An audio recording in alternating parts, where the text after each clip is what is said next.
Hello my YouTube friends, welcome back to my exam inspire. आज हम पढ़ेंगे modern history में लाहौर सेशन के बारे में। लाहौर अधिवेशन हुआ था आईएनसी का 19 दिसंबर 1929 को। काफ़ी इंपॉर्टेंट अधिवेशन था यह आईएनसी का। इसमें पुनः स्वराज की डिमांड की गई थी। तो इस टॉपिक को स्टार्ट करने से पहले जो भी हमारा प्रीवियस टॉपिक रहता है उसके बारे में हम डिस्कस कर लेते हैं। तो अगर आप मेरे चैनल पे नए हैं और हैंड रिटन नोट्स पढ़ना चाहते हैं तो प्लीज़ मेरे चैनल को ज़रूर सब्सक्राइब करें और वीडियो के एंड तक बने रहें। प्रीवियस टॉपिक था Simon commission and Nehru report. इसके ऊपर मैंने पूरी वीडियो बनाई है और अपने चैनल पे अपलोड की है। आप वहाँ पे जाके इसको देख सकते हैं अगर पूरा डिटेल में इसके बारे में पढ़ना चाहते हैं। साइमन कमीशन जो है वो 1927 को अपॉइंट हुआ था। उस टाइम पे viceroy of India Lord Irwin थे एंड जो secretary of state for India थे वो थे लॉर्ड विल्किनहैम। ठीक है, अब इसमें टोटल 7 मेंबर्स थे। सभी मेंबर ब्रिटिशर्स थे। इसमें कोई भी भारतीय मेंबर नहीं था। इसीलिए भारतीयों ने साइमन कमीशन का विरोध किया।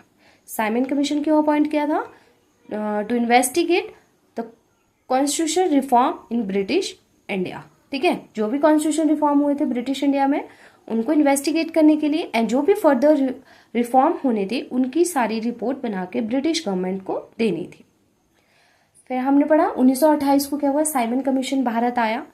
तो साइमन कमीशन के विरोध में जो है हड़ताल हुई, प्रदर्शन हुए, साइमन गो बैक के नारे लगाए। मुस्लिम लीग और हिंदू महासभा ने भी जो है साइमन कमीशन का विरोध किया।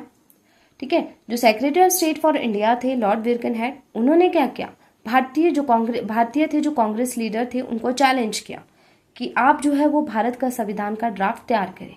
उन्होंने वो चैलेंज एक्सेप्ट कर लिया और सभी पार्टियों की कॉन्फ्रेंस हुई 19 मई 1928 को। इस कॉन्फ्रेंस में एक कमेटी अपॉइंट की गई जिसके चेयरमैन बने मोतीलाल नेहरू एंड सेक्रेटरी बने जवाहरलाल नेहरू। अब जो चेयरमैन थे मोतीलाल नेहरू, इन्हीं के नाम पे जो है इस कमेटी का नाम पड़ा नेहरू कमेटी। अब ये रिपोर्ट आई 28 अगस्त 1928 को। ठीक है, डेट आपने याद रखनी कि नेहरू रिपोर्ट कब आई थी, 1928 को आई थी। इसमें इन्होंने डिमांड करी थी, डोमिनियन स्टेटस की डिमांड करी थी। मतलब ये पूरी तरह स्वतंत्रता की डिमांड नहीं की थी इन्होंने। तो कांग्रेस का अधिवेशन हुआ, कोलकाता अधिवेशन हुआ 1928 को, जिसमें जो है जो लीडर्स थे उनमें स्प्लिट हो गया। ठीक है, जो भारतीय लीडर्स थे उनके बीच स्प्लिट हो गया। कुछ चाहते थे डोमिनियन स्टेटस, कुछ चाहते थे कंप्लीट इंडिपेंडेंस। फिर क्या हुआ, इस अधिवेशन में जो आईएनसी के लिए जो थी लीडर थे उन्होंने ब्रिटिश गवर्नमेंट को अल्टीमेटम दिया कि वो 31 दिसंबर 1929 तक नेहरू रिपोर्ट को एक्सेप्ट करें। ठीक है, उन्होंने नेहरू रिपोर्ट को एक्सेप्ट नहीं किया। ठीक है, तो अगर वो नेहरू रिपोर्ट को एक्सेप्ट नहीं करेंगे तो वो क्या करेंगे, जो है प्रदर्शन करेंगे और पूरी तरह से कंप्लीट इंडिपेंडेंस की डिमांड करेंगे। फिर उन्होंने रिपोर्ट को एक्सेप्ट नहीं किया तो लाहौर अधिवेशन हुआ आईएनसी का 1929 में, जिसमें इन्होंने क्या किया, पुनः स्वराज की डिमांड करी, कंप्लीट इंडिपेंडेंस की डिमांड करी। लाहौर अधिवेशन ऑफ आईएनसी के जो प्रेसिडेंट थे वो थे जवाहरलाल नेहरू। अब जवाहरलाल नेहरू ने भी जो है नेहरू रिपोर्ट का विरोध किया। वो चाहते थे कंप्लीट इंडिपेंडेंस और नेहरू रिपोर्ट में क्या डिमांड थी, डोमिनियन स्टेटस की डिमांड की गई थी। अब 31 दिसंबर 1929 को जो है तिरंगा झंडा लहराया जवाहरलाल नेहरू ने रावी नदी के किनारे इन लाहौर, और इन्होंने घोषणा की कि 26 जनवरी 1930 को फर्स्ट इंडिपेंडेंस डे मनाया जाएगा और ये डे जो है अब हर साल मनाया जाएगा। ठीक है, पुनः स्वराज दिवस। फिर है the Congress session also announce civil disobedience movement under leadership Mahatma Gandhi. इस अधिवेशन में क्या अनाउंस किया, सिविल डिसोबीडियंस मूवमेंट, सविनय अवज्ञा आंदोलन अनाउंस किया गया। किसकी लीडरशिप के अंडर, महात्मा गांधी की लीडरशिप के अंडर।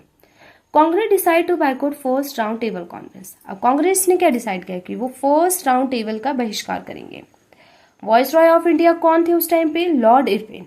जब लाहौर साइमन कमीशन अपॉइंट हुआ था, ठीक है, और नेहरू रिपोर्ट आई थी और लाहौर सेशन हुआ था, उस टाइम पे वाइसरॉय ऑफ इंडिया कौन थे, लॉर्ड इरविन। इन तीनों के टाइम पे तो याद रखना है। Deepavali declaration was made by Irwin on 31/10/1929। ठीक है, लॉर्ड इरविन ने 31 अक्टूबर 1929 को दीपावली डिक्लेयर करी। नेक्स्ट हम पढ़ते हैं Indian state committee. Indian state committee form हुई 1928 में। किसके अंडर, सर हारकोर्ट बटलर के अंडर। इस कमेटी का नाम बटलर कमेटी के नाम से भी जाना गया। ये क्यों अपॉइंट की गई थी? To investigate and clarify the relationship between paramount powers and prince of princely states. उसके बाद है Sarda act of 1929। According to this act, इस एक्ट के अकॉर्डिंग क्या है? Girl below 14 and boy 18 can not contract marriage. ठीक है, इसी के साथ आज का हमारा ये टॉपिक खत्म होता है। अगर आपको मेरी वीडियो पसंद आई हो तो प्लीज़ मेरे चैनल को ज़रूर सब्सक्राइब करें, वीडियो को लाइक करें, साथ ही साथ बेल आइकन प्रेस करना ना भूलें, ताकि जब भी मैं नई वीडियोस अपलोड करूंगी उसकी नोटिफिकेशन सबसे पहले आप तक पहुंचेगी। और अपनी फीडबैक जो है कमेंट सेक्शन में ज़रूर देनी है।